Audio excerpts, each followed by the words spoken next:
Hello बच्चों, good morning. आज हम हिंदी व्याकरण के अंतर्गत अलंकार के बारे में अध्ययन करेंगे।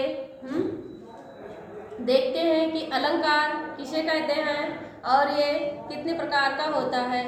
तो सबसे पहले हम अलंकार का अर्थ जानेंगे। अलंकार का अर्थ,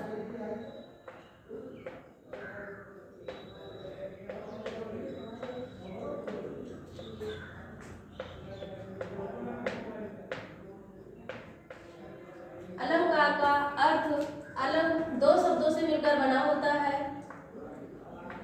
अलम प्लस कार।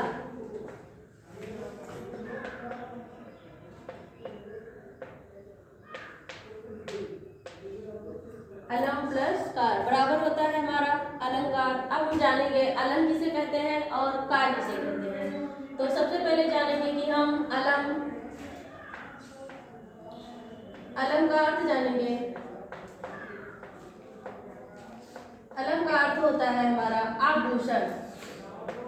अलम का अर्थ होता है हमारा आभूषण तथा कार का अर्थ होता है हमारा करने वाला। कार का अर्थ होता है हमारा करने वाला।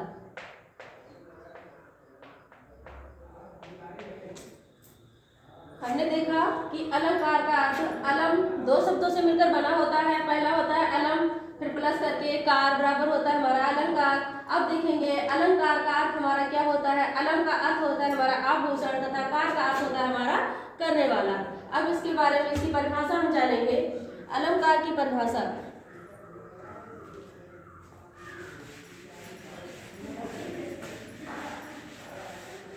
अब देखेंगे कि अलंकार की परिभाषा किसे कहते हैं।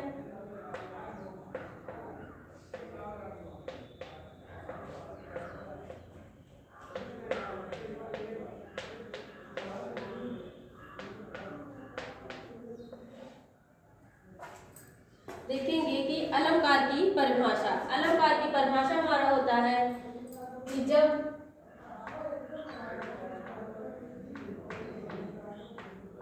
कोई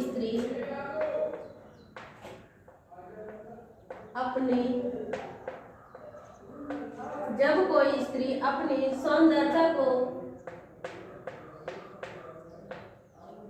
जब कोई स्त्री अपनी सौंदर्य को बढ़ाने के लिए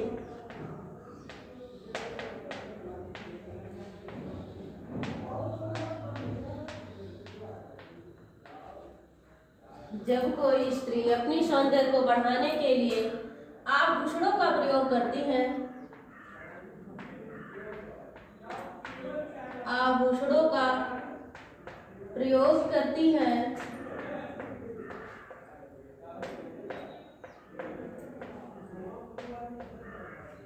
जब कोई स्त्री अपनी सौंदर्य को बढ़ाने के लिए आभूषणों का प्रयोग करती है, ठीक उसी प्रकार, क्या बताया गया, ठीक उसी प्रकार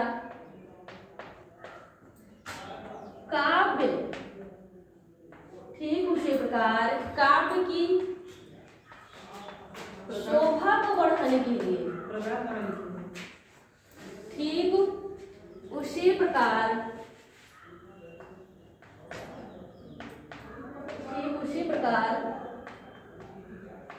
काव्य की शोभा को बढ़ाने के लिए,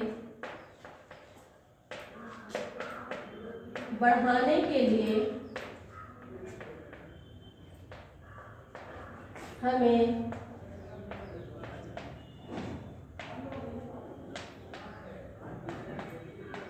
अलंकारों का प्रयोग करते हैं।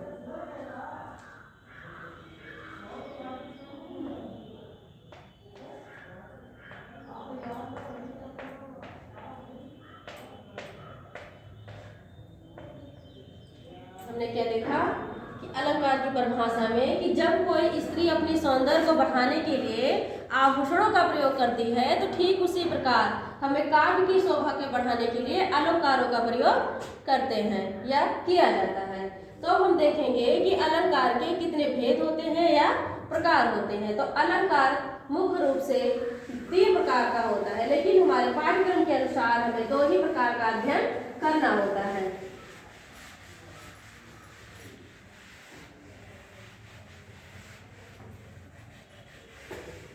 देखेंगे कि अलंकार के भेद, इस भेद को प्रकार भी कहा जाता है।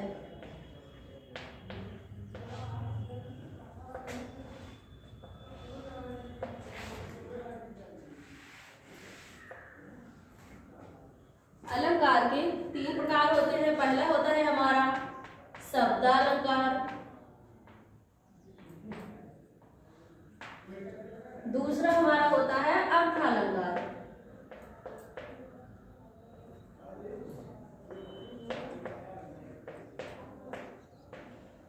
और तीसरा हमारा होता है उभयालंकार।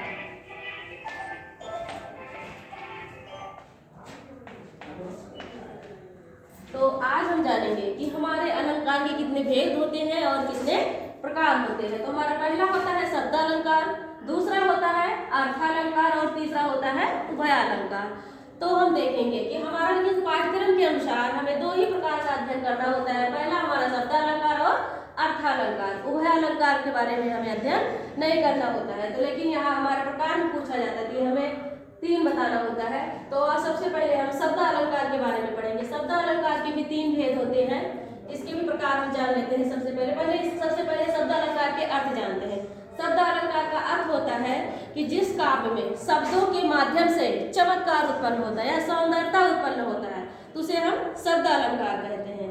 एक बार फिर से देख लीजिए, जैसे शब्दालंकार अगर पूछ लिया जाए किसे कहते हैं, तो शब्दालंकार का अर्थ हम लिखेंगे कि जिस प्रकार से किसी काव्य में शब्दों के माध्यम से उसमें चमत्कार उत्पन्न होता है या सौंदर्य उत्पन्न होता है तो उसे हम शब्दालंकार कहते हैं। अब शब्दालंकार के प्रकार देखेंगे कि कितने प्रकार का होता है। तो शब्दालंकार भी 3 प्रकार का होता है। इसमें सबसे पहले होता है अनुप्रास अलंकार। सबसे पहले होता है इसमें अनुप्रास अलंकार, दूसरा होता है यमक अलंकार और तीसरा होता है हमारा श्लेष अलंकार। तो सबसे पहले आज हम शब्दालंकार के बारे में अध्ययन करेंगे। इसमें हमारा पहला आता है अनुप्रास अलंकार, दूसरा आता है यमक और तीसरा आता है श्लेष अलंकार। तो आज हम सबसे पहले अलंकार के दृष्टि से देखेंगे कि सबसे पहले हमारा शब्दालंकार में अनुप्रास अलंकार के बारे में अध्ययन करेंगे। पहला हमारा क्या होता है शब्दालंकार के अंतर्गत अनुप्रास अलंकार।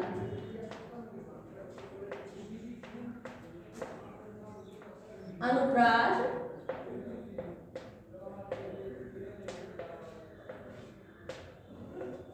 अब इसके बारे में हम जानेंगे। हमने क्या पढ़ा, शब्दालंकार के अंतर्गत 3 हमारे होते हैं, अनुप्रास, यमक और श्लेष। तो सबसे प्रथम इसमें हमारा होता है अनुप्रास अलंकार। तो अनुप्रास अलंकार के बारे में हम जानेंगे। अनुप्रास अलंकार किसे कहते हैं, आ जाता है पेपर में। अनुप्रास अलंकार की परिभाषा लिखिए और उदाहरण भी लिखिए। तो हम आज अध्ययन करेंगे अनुप्रास अलंकार की परिभाषा और उदाहरण। हम देखते हैं अनुप्रास अलंकार की परिभाषा। सबसे पहले इसमें कहा जाता है जहां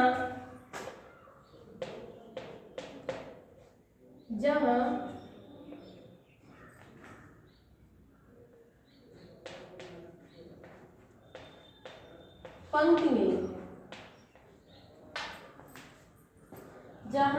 में व्यंजन वर्ण की आवृत्ति, क्या बताया गया, जहां पंक्ति में व्यंजन वर्ण की आवृत्ति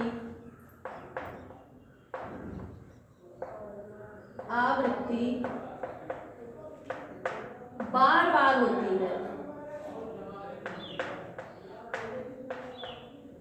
जहां व्यंजन वर्ण की आवृत्ति बार बार होती है तो वहां हमारा अनुप्रास अलंकार होता है। तो वहां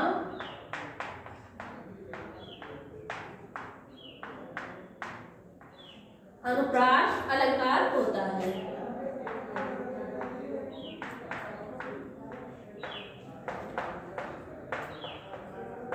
बच्चों देखेंगे ध्यान से हम कि जहां पंक्ति में व्यंजन वर्ण की आवृत्ति बार बार होती है तो वहां हमारा अनुप्रास अलंकार होता है। अब हम देखेंगे अनुप्रास अलंकार के उदाहरण कैसे हमारा आ रहा है। इसमें पहला हमारा उदाहरण होता है जैसे कोई कविता दोहा लिखा रहता है तो वहाँ हमारा बताया जाता है, जैसे चारु, पहला उदाहरण देखेंगे, चारु चंद्र की, चारु चंद्र की चंचल किरणें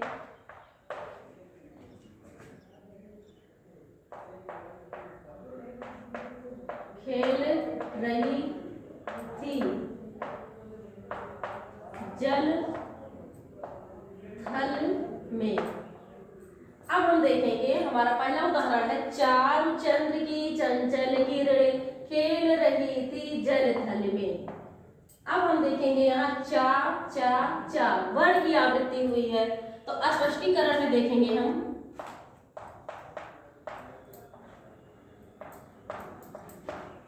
स्पष्टीकरण में देखेंगे कि जहां चा चा वर्ण की आवृत्ति, चा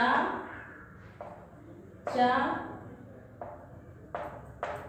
यहाँ हमारा चा चा वर्ण की आवृत्ति आवृत्ति 3 बार हुई है। क्या बताया गया स्पष्टीकरण में कि चा चा वर्ण की आवृत्ति हमारा 3 बार हुई है, इसलिए हमारा यहाँ कौन सा अलंकार होगा, अनुप्रास अलंकार। इसलिए हमारा यहाँ अनुप्रास अलंकार होगा। इसी तरह से हमारे कई उदाहरण दिए हैं। क्या बताया गया,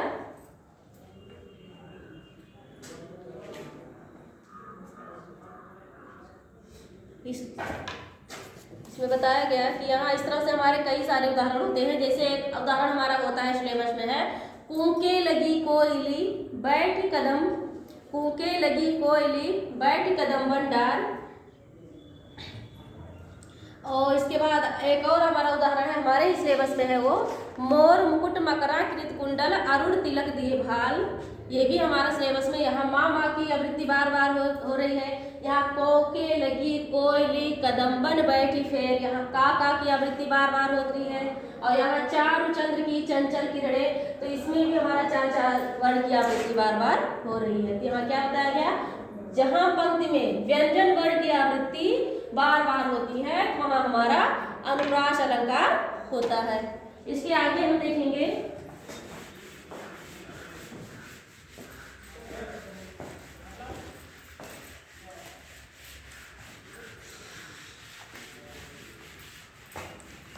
अब हमारा दूसरा अलंकार यहाँ होता है यमक अलंकार।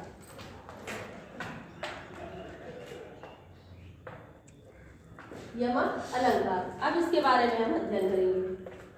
अब देखेंगे कि यमक अलंकार की परिभाषा, इसके बाद इसका उदाहरण। यमक अलंकार में होता है, जब कोई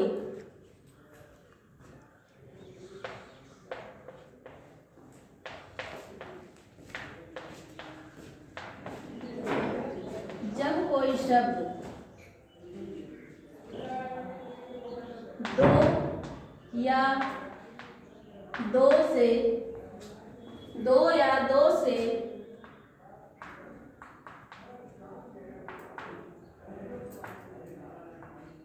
जब कोई शब्द दो या दो से अधिक बार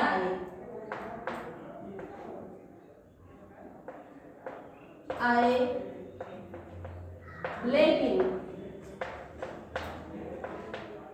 लेकिन उसका अर्थ अलग अलग हो, उसका अर्थ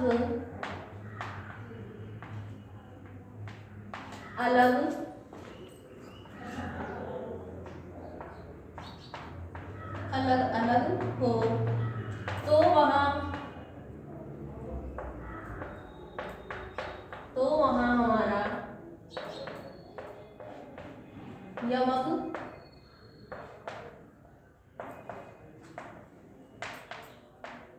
अलंकार होगा।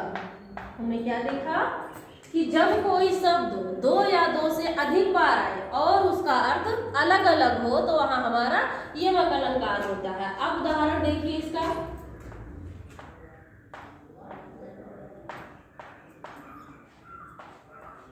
उदाहरण में पहला हमारा यहाँ आता है जैसे कनक कनक ते 100 गुनी। आप लोग पढ़े होंगे, जानते भी होंगे इसके बारे में, 7th क्लास में है ये। यहाँ क्या है हमारा, कनक कनक कनक कनक ते 100 गुनी, 100 गुनी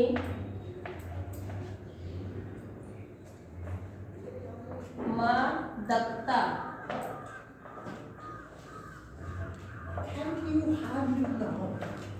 मादकता अधिकार या खाए बौराए जग या पाए बौराए।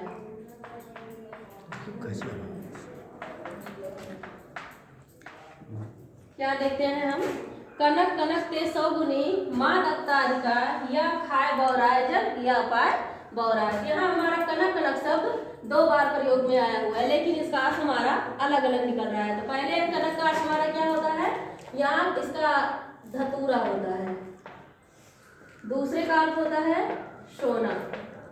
तो यहाँ क्या बताया गया, जग होता है संसार, संसार के लोग जब धतूरा अत्यधिक जैसे धतूरा खाते हैं तो लोग भी पागल हो जाते हैं, बौरा जाते हैं।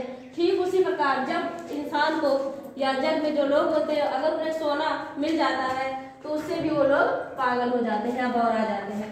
तो यहाँ कनक कनक शब्द इस हमारे इसमें 2 बार प्रयोग किया गया है और दोनों में उसका अर्थ जो है अलग अलग किया गया है। तो इससे क्या पता चलता है कि हमारा कौन सा अलंकार होता है, यमक अलंकार होता है। तो आप देखेंगे जब कोई शब्द 2 या 2 से अधिक बार आए लेकिन उसका अर्थ हमारा अलग अलग हो तो वहाँ हमारा यमक अलंकार होता है। उदाहरण में देखे हैं हम, कनक कनक ते 100 गुनी मादकता अधिकार या खाए बौराए जग या पाए बौराए। इसी तरह से हमारे और सारे उदाहरण दिए गए हैं।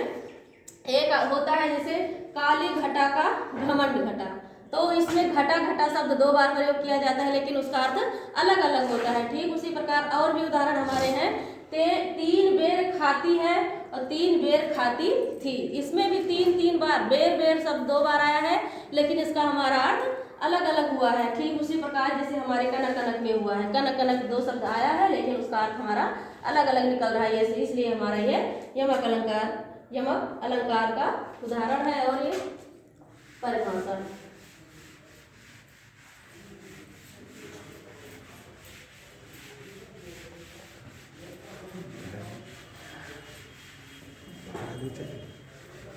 बस करेंगे।